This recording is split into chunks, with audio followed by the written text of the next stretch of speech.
Galnet News, keeping your galaxy in focus. 3rd of June, 3301.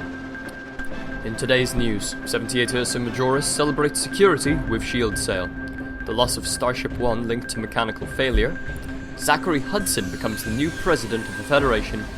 Has the galaxy forgotten Quishin?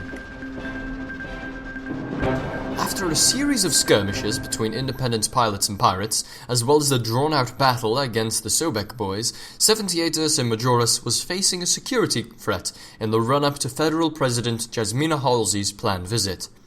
News of the catastrophic accident that is believed to have consumed Starship 1 and taken the president's life has been spreading throughout the galaxy, but 78 Ursae Majoris has now been secured.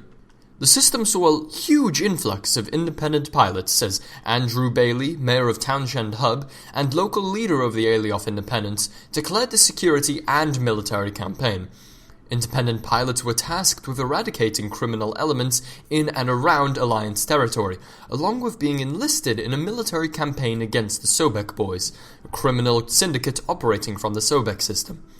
There was a lull in fighting the Sobek boys, however, as the objective took a few days to actually reach completion mark.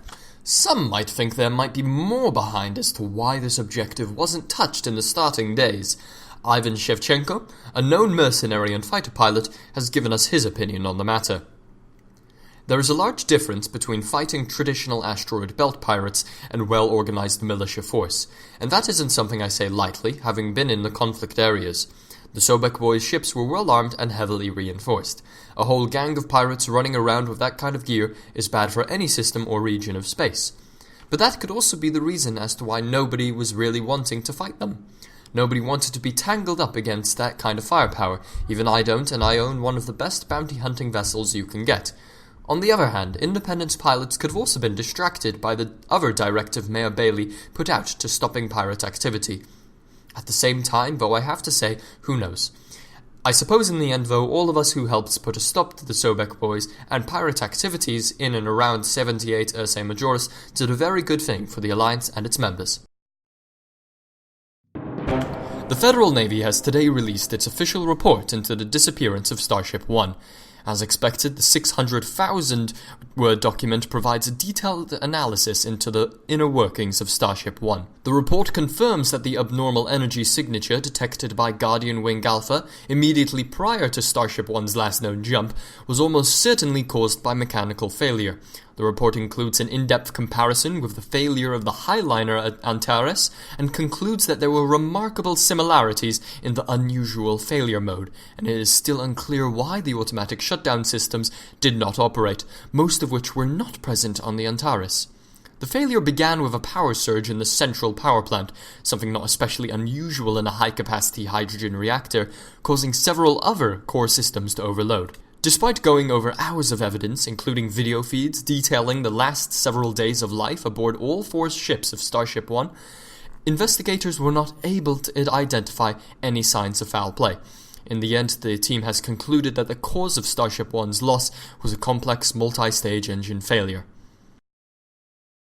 The results are in, and Zachary Hudson is the overwhelming choice for the new president of the Federation. A record number of attendees appeared in Congress on Mars to take part in yesterday's vote of no confidence against the Liberal administration, with almost every member of Congress appearing in person to cast their vote. In the end, a shocking 66% of Congress voted to remove the Liberal administration from office, a clear indicator that the collected federal worlds feel a change in leadership style is necessary. Surprisingly, a large number of known Liberal supporters voted to remove their own leadership from power. Most commentators agree that this is a reflection on Halsey's actions and current unpopularity of federal government among frontier systems. Winters needs to build her own supporter base before she can bring power back to the Liberals.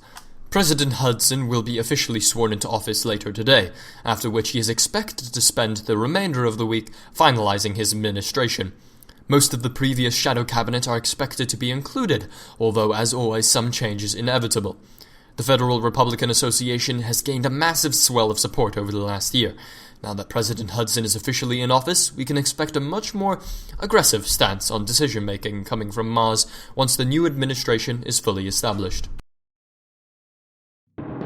The Friends of Hsien have fallen on hard times 6 weeks on from the recall of their debt to Senator Denton Petraeus.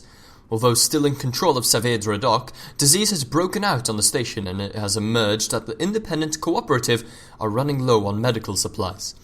Fears about the disease spreading have led to convoys of refugees composed of families from all affiliations across the system seeking to flee Hsien. Disaster appeals are now underway amongst all groups, paying above market prices amidst the scramble for basic medicines. Emma Mueller, leading member of the Friends of Hsien cooperative, however called on commanders to bring basic medicines to Saavedra Dock. Please, don't pander to the scaremongering. The disaster appeals may be paying better prices, but here at Saavedra is where the medicine is really needed. We have seen the efforts of commanders recently to aid the refugees of Quivira.